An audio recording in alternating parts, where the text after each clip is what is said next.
তাত অখিল গগৈয়ে কাক টিকেট দিছে, কিয় টিকেট দিছে, আৰু ইমান ডাঙৰ মিটিং পাতিবলৈ পইচা ক'ত পাইছে? কংগ্ৰেছৰ মিটিঙত ডাঙৰ মিটিং পাতিবলৈ ক'ৰ পৰা পইচা পায় বুলি যেনেকৈ মই প্ৰশ্ন কৰিব নোৱাৰোঁ, ঠিক তেনেকৈ আপুনিও আমাৰ দলৰ এজন সভাপতিক, ৰাইজৰ দলৰ সভাপতিক ক'ৰ পৰা পইচা পাই মিটিং পাতিছে এই প্ৰশ্নটো সুধিলে এইটো আচলতে বিজেপিয়ে সোধা প্ৰশ্নটোহে সুধিছে আপুনি। আজি অখিল গগৈ ডাঙৰীয়া লখিমপুৰত আহি ক'ত ক'ত কেম্পেইনিং কৰিলে? বিহপুৰীয়া জিলা পৰিষদত কেম্পেইনিং কৰে, নাৰায়ণপুৰলৈ কিয় নাযায়? নাৰায়ণপুৰ জিলা পৰিষদত অখিল গগৈ প্ৰাৰ্থী বিচাৰি কিয় নাপালে? মই জানো যে ভূপেন বৰাৰ গা কিয় ইছাদ বিচাদ কৰিছে, ভূপেন বৰা দাদাই কেলে ইমান খং কৰিছে মই জানো। সেইকাৰণে মই কৈছিলোঁ ভূপেন দা আহক আমি একেলগে খেলোঁ, তেতিয়া আপোনাৰ বিহপুৰীয়াও আমি এৰি দিলোঁহেঁতেন। কেমেৰা যেতিয়া লাইভ থাকে তেতিয়া অখিল গগৈ আৰু হিমন্ত বিশ্ব শৰ্মাৰ মাজত এনেকুৱা কাজিয়া হয়, আমি দেখিলে এনেকুৱা লাগে যে ইণ্ডিয়া আৰু পাকিস্তানৰ মাজত যুদ্ধ আৰম্ভ হ'ব। যে কেমেৰা অফ হৈ যায় তেতিয়া চুকত গৈ পেলাই মনে মনে হিমন্ত বিশ্বৰ লগত কাণত ফুচ ফুচকৈ কথা পাতে, কিয় টিকেট দিছে, আৰু ইমান ডাঙৰ মিটিং পাতিবলৈ পইচা ক'ত পাইছে? সেইটো মই সুধিছোঁ, তেওঁ উত্তৰ দিয়ক। কেলৈ কংগ্ৰেছকো মই সুধিব লাগিব, ভূপেন বৰা ডাঙৰীয়াৰ গাড়ীখন কোনে দিলে? মইতো MLA, তেখেতৰ নতুন গাড়ী দেখিছোঁ, তেওঁ গাড়ীখন ক'ৰ পৰা পালে মই যেতিয়া সুধিম তেতিয়াতো তেওঁ ৰিপ্লাই দিবলৈ টান কথা হৈ যাব মই জানো। অখিল গগৈয়ে কৈছে যে তেওঁ মুখ খুলিলে ভূপেন বৰা অসমত থাকিব নোৱাৰিব।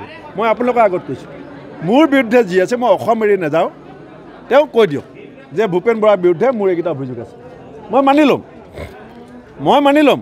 কিন্তু মোৰ অখিল গগৈৰ বিৰুদ্ধে অভিযোগ যে আপোনাৰ আদৰ্শগত মিল নাই, বিধানসভাত মুখামুখি হ'লে কাজিয়া লাগে, গবৰা গবৰি হোৱাৰ নিচিনা পৰিস্থিতি হয়, আমি টেনশ্যনত থাকোঁ, ইমান চিঞৰ বাখৰ কৰে, আৰু কাজিৰঙা ফালে গ'লে আপুনি ভাত খুৱাই দিয়ে। তেওঁ MLA নোহোৱাকৈ নতুন গাড়ী লৈছে মই জানো, তেওঁ ক'ব পইচা পাইছে, মই যদি সোধোঁ তেতিয়াতো তেওঁ বিপদতে পৰিব। গতিকে মই ভূপেন দা আপোনালোকক এইবিলাক সৰু সুৰা কথাবিলাক কৈ থাকি ভূপেন দা একো লাভ নাই। ভূপেন দা আপুনি এনেকুৱা ধৰণৰ তৰল প্ৰশ্নবিলাক মোক সুধি নাথাকিব, চব প্ৰশ্নৰে উত্তৰ আমাৰ হাতত আছে। ভূপেন দা আপুনি ভুল কৰিছে। ভূপেন দাৰ প্ৰব্লেমটো কি জানে? মই খোলাকৈ কৈ দিওঁ নে? ইমান কৈ আছে কাৰণে ভূপেন দাৰ কথাটো কৈ দিওঁ। ভূপেন দা আচলতে যদিও কংগ্ৰেছ দলৰ ৰাজ্যিক সভাপতি, ভূপেন দাৰ কোনো ধৰণৰ পাৱাৰ নাই। চাওক, অখিল গগৈ ডাঙৰীয়াৰ লগত মোৰ সম্বন্ধ ভাল বুলি আপোনালোকে জানে। মই অখিল গগৈ ডাঙৰীয়াক দুটা প্ৰশ্ন সুধি আছোঁ। আজি অখিল গগৈ ডাঙৰীয়া লখিমপুৰত আহি ক'ত ক'ত কেম্পেইনিং কৰিলে? বিহপুৰীয়া জিলা পৰিষদত কেম্পেইনিং কৰে, নাৰায়ণপুৰলৈ কিয় নাযায়? নাৰায়ণপুৰ জিলা পৰিষদত অখিল গগৈ প্ৰাৰ্থী বিচাৰি কিয় নাপালে? বিহপুৰীয়া জিলা পৰিষদৰ জনগাঁথনি কেনেকুৱা? ইয়াত যিটো ৰেচিঅ' আছে এইটো 70-30। তাত অখিল গগৈয়ে কাক টিকেট দিছে, কিয় টিকেট দিছে, আৰু ইমান ডাঙৰ মিটিং পাতিবলৈ পইচা ক'ত পাইছে? সেইটো মই সুধিছোঁ, তেওঁ উত্তৰ দিয়ক। দ্বিতীয়তে, যেতিয়া এছেম্বলিত লাইভ হৈ থাকে কেমেৰা যেতিয়া লাইভ থাকে তেতিয়া অখিল গগৈ আৰু হিমন্ত বিশ্ব শৰ্মাৰ মাজত এনেকুৱা কাজিয়া হয়, আমি দেখিলে এনেকুৱা লাগে যে ইণ্ডিয়া আৰু পাকিস্তানৰ মাজত যুদ্ধ আৰম্ভ হ'ব। যে কেমেৰা অফ হৈ যায় তেতিয়া চুকত গৈ পেলাই মনে মনে হিমন্ত বিশ্বৰ লগত কাণত ফুচ ফুচকৈ কথা পাতে। গোপন কেমেৰাত যেতিয়া ভিডিঅ'খন ওলাই গ'ল তেতিয়া ফটককৈ ফেচবুকত দি দিলে যে সৌজন্যতা সূচক সাক্ষাৎ। ইমানেই যদি হিমন্ত বিশ্ব শৰ্মাৰ লগত আপোনাৰ সৌজন্য সূচক সমগ্ৰ আছে, এছেম্বলিত ডিঙি শিৰ ফুলা ইমান ডাঙৰকৈ কিয় চিঞৰে? সৌজন্যতা তাত কিয় নাইকিয়া হয়? পীযুষ হাজৰিকা বাৰে বাৰে অখিল গগৈক ধমকি দিয়ে, এইটো অসমৰ ৰাইজে জানিব লাগিব। পীযুষ হাজৰিকাই কয় যে মই যদি মুখ খোলোঁ অখিল গগৈ অসমত থাকিব নোৱাৰিব। অখিল গগৈয়ে কৈছে যে তেওঁ মুখ খুলিলে ভূপেন বৰা অসমত থাকিব নোৱাৰিব। মই আপোনালোকৰ আগত কৈছোঁ, মোৰ বিৰুদ্ধে যি আছে মই অসম এৰি নাযাওঁ, তেওঁ কৈ দিয়ক যে ভূপেন বৰাৰ বিৰুদ্ধে মোৰ এইকেইটা অভিযোগ আছে, মই মানি ল'ম। কিন্তু মোৰ অখিল গগৈৰ বিৰুদ্ধে অভিযোগ যে আপোনাৰ আদৰ্শগত মিল নাই, বিধানসভাত মুখামুখি হ'লে কাজিয়া লাগে, গবৰা গবৰি হোৱাৰ নিচিনা পৰিস্থিতি হয়, আমি টেনশ্যনত থাকোঁ, ইমান চিঞৰ বাখৰ কৰে, আৰু কাজিৰঙা ফালে গ'লে আপুনি ভাত খুৱাই দিয়ে, কাজিৰঙা ফালে গ'লে পীযুষে আপোনাৰ তাতে ভাত খায়। এই সম্বন্ধটো মই বিহপুৰীয়া জিলা পৰিষদত আৰু আমাৰ লখিমপুৰৰ ফালে জিলা পৰিষদৰ টিকেট বিতৰণত দেখা পাইছোঁ। তেখেতে মোক সুধিছে বুলি কৈছে যে বিহপুৰীয়াত ইমান ডাঙৰ মিটিং পাতিলে, তাৰমানে তেখেতৰ মিটিঙত মই কৈ দিছোঁ সঁচা কথাটো, তেখেতৰ কেলে খং উঠি আছে। তেখেতে তাত পতা মিটিঙত, তেখেতৰ নিজৰ ৰঙানদীৰ মিটিংখনত 97জন মানুহ হ'ল। তাৰ সাংবাদিকবিলাকে সেইদিনা মই যাওঁতে কৈছে যে ভূপেন বৰা মোলৈ ফটো পঠিয়াই দিছে, ভিডিঅ' পঠিয়াই দিছে, ভূপেন বৰাৰ মিটিঙত 97জন মানুহ হ'ল আৰু মোৰ মিটিঙত প্ৰায় 10,000 মানুহ হ'ল।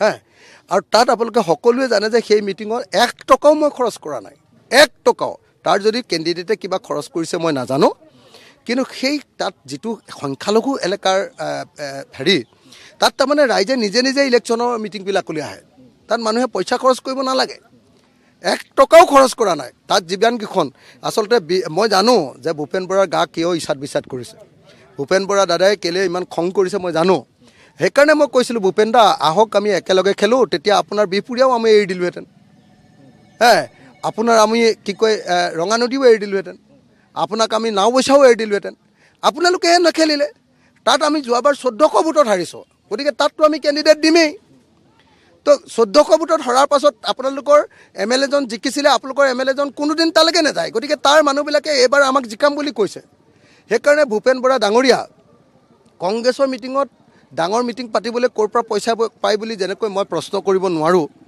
ঠিক তেনেকৈ আপুনিও আমাৰ দলৰ এজন সভাপতিক ৰাইজৰ দলৰ সভাপতিক ক'ৰ পৰা পইচা পাই মিটিং পাতিছে এই প্ৰশ্নটো সুধিলে এইটো আচলতে বিজেপিয়ে সোধা প্ৰশ্নটোহে সুধিছে আপুনি সেইটো বিজেপিয়ে সোধা প্ৰশ্ন তেতিয়াহ'লে কংগ্ৰেছকো মই সুধিব লাগিব ভূপেন বৰা ডাঙৰীয়াৰ গাড়ীখন কোনে দিলে মইতো MLA তেখেতৰ নতুন গাড়ী দেখিছোঁ তেওঁ গাড়ীখন ক'ৰ পৰা পালে মই যেতিয়া সুধিম তেতিয়াতো তেওঁ ৰিপ্লাই দিবলৈ টান কথা হৈ যাব মই জানো তো মইতো MLA মই 20 লাখ টকা ধাৰ লৈ 10 লাখ টকীয়া গাড়ী লৈছোঁ ছেকেণ্ড হেণ্ড গাড়ী তেওঁ MLA নোহোৱাকৈ নতুন গাড়ী লৈছে মই জানো তেওঁ ক'ব পইচা পাইছে মই যদি সুধোঁ তেতিয়াতো তেওঁ বিপদতে পৰিব গতিকে মই ভূপেন দা আপোনালোকক এইবিলাক সৰু সুৰা কথাবিলাক কৈ থাকি ভূপেন দা একো লাভ নাই ভূপেন দা আপুনি এনেকুৱা ধৰণৰ তৰল প্ৰশ্নবিলাক মোক সুধি নাথাকিব চব প্ৰশ্নৰে উত্তৰ আমাৰ হাতত আছে ভূপেন দা আপুনি ভুল কৰিছে ভূপেন দাৰ প্ৰব্লেমটো কি জানে মই খোলাকৈ কৈ দিওঁ নে ইমান কৈ আছে কাৰণে ভূপেন দাৰ কথাটো কৈ দিওঁ ভূপেন দা আচলতে যদিও কংগ্ৰেছ দলৰ ৰাজ্যিক সভাপতি ভূপেন দাৰ কোনো ধৰণৰ পাৱাৰ নাই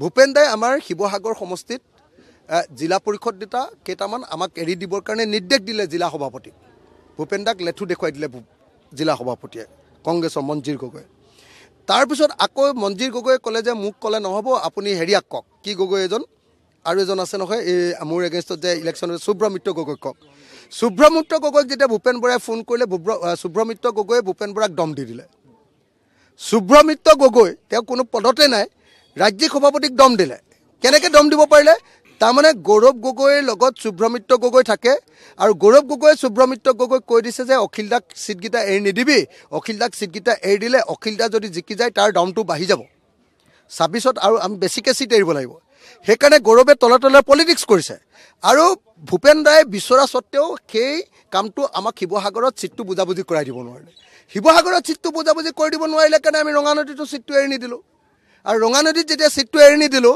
ভূপেন বৰাৰ মিটিঙত 97 মানুহ হৈছে ফটো আছে ভিডিঅ' আছে লাগে যদি মই দি দিওঁ আৰু আমাৰ মিটিঙত 10,000 মানুহ হৈছে গতিকে ভূপেন বৰাই এতিয়া আৰু বিচনাত পৰি ইছাদ বিচাদ কৰি মৰিছে মানুহটো একদম গাটো খজুৱাইছে গাটো বিষাইছে গাটো হেৰিয়ে ডকাদি ডকিছে যে হাই মোৰ সমষ্টিত এতিয়া মই ইলেকশ্যন খেলিম বুলি ভাবিলোঁ অখিল গগৈ মিটিঙত 10,000 হয় মোৰ মিটিঙত 97টা মানুহ হয় গতিকে ভূপেন দা এতিয়া বেয়া পাই থাকি লাভ নাই সেইকাৰণে কৈছোঁ 26ৰ কাৰণে কংগ্ৰেছে আমাৰ লগত বুজাবুজি কৰক নকৰিলে আপোনালোকে উজনি অসমত এটাও চিট নাপায় আমি কিন্তু কেইবাটাও পাম আমি নামনিটো পাওঁৱে উজনিটো আমি কেইবাটাও পাম আপোনালোকৰ লগত নগ'লেও আমি চিট পাম জিকিব পাৰিম আৰু গ'লেও আপোনালোকৰ লগত আমি চিট জিকিব পাৰিম কিন্তু যদি আপোনালোকে আমাৰ লগত নাহে মই কনফাৰ্ম কৰি দিছোঁ যদি আপোনালোকে আমাৰ লগত ৰাইজৰ দলৰ লগত 26ত বুজি নকৰে আপোনালোকে গুল্লা পাব গুল্লা 0 পাব উজনিত আপোনালোকে 0 পাব আৰু নামনিত আপোনালোকে পাব মুছলমান পাব কিন্তু তাতো আমাৰ লগত কণ্টেষ্ট হ'ব কোনোবাটোত আমি জিকিম কোনোবাটোত আপোনালোকে ছেকেণ্ড পজিশ্যনত থাকিব